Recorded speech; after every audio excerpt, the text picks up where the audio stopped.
If you ever are in danger of taking some of the astrology and fortune-telling things seriously, I recommend having a look at two different books or magazines published around the same time, and you'll notice several things. Firstly, that guaranteed it's not your star sign that makes the most sense to you out of all of them. And secondly, if you read, say, I don't know, Sagittarius from one and Sagittarius from another, look very carefully and you'll often see that they are saying very different things. Do you know, I think mostly these days everything to do with astrology is a load of bollocks. That is not to say that I completely disbelieve in the idea of astrology at being able to do exactly what it sometimes is accosted of doing. You know, it's Epiphany tide, and one of the things that people seem to forget around Epiphany tide is just who the Magi were. They're called wise men. They came from a long way away in the East. Now, at this sort of time, we're talking about Roman period. If you're coming from the East and you're not labelled as some kind of culture, then we can assume that they are coming from beyond the known cultures of that time in that area. Now you've got, you know, what's left of Babylonia and Persia, and those take up, you know, quite a lot of the area between the Middle East and the Indus Valley. So these people are coming from beyond the Himalayas towards the east. They're coming from China, basically, that way. One of the things we know about some of the Chinese ideas of that time is that they were building huge complexes that were mirroring the stars, that were incredibly accurate, astronomically speaking, and that these people were deeply pagan in terms of astrology. Now, astrology is the idea that you can basically tell the future by looking at the heavens.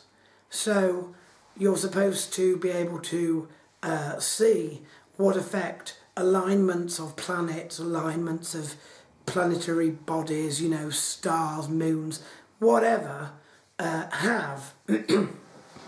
It's a spin-off astrology in that it is sort of scientifically based, if you like. It uses scientific sort of terminologies and scientific degrees of movement above the heavens. It's a sort of calculation. It's a bit like alchemy for fortune telling, rather than alchemy for, you know, symbology or anything like that.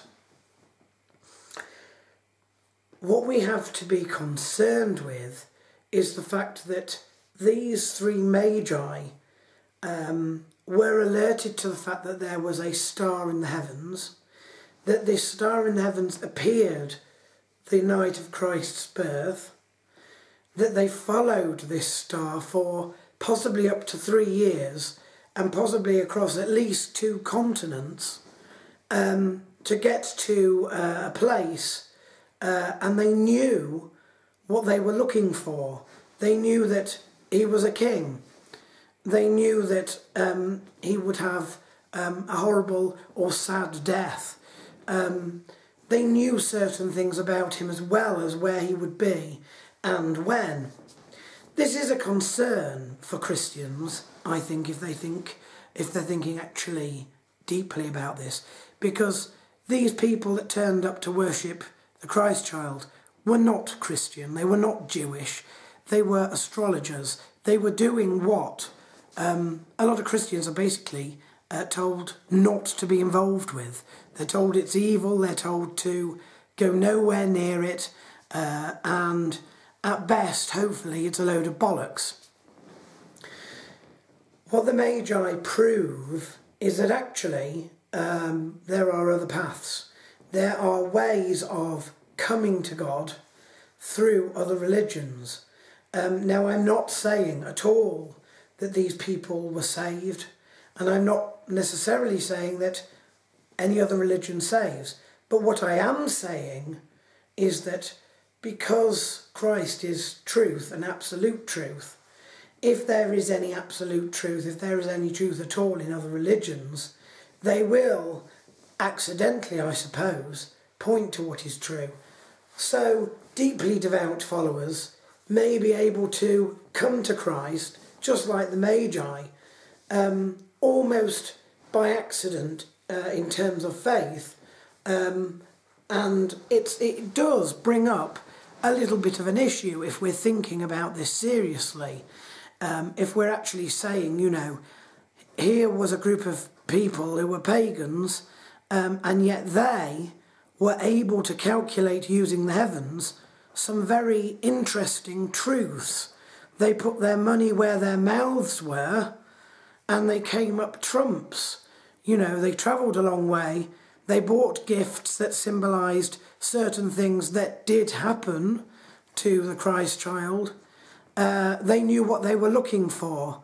It's a bit scary if you think about it too long, which is why I don't suppose a lot of people do.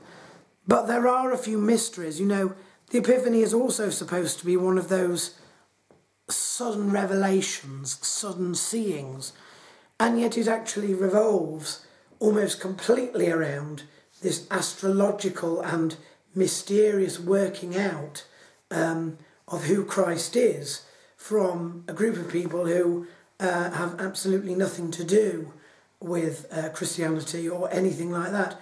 One presumes when they went back to their own places, you know, they were no more, you know, they continued in their astrological assertions for the rest of their lives. You know, one presumes that they weren't necessarily transformed into being suddenly Jewish or into suddenly being Christian. But there is sort of a truth, I think, and that's that if you look hard enough, you will be able to find the truth.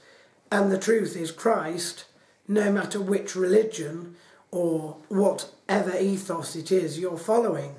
All roads lead to the manger, I suppose, in that respect. It's just an interesting thing to think about. I'm not going to talk for much longer because my voice is now in danger of going completely.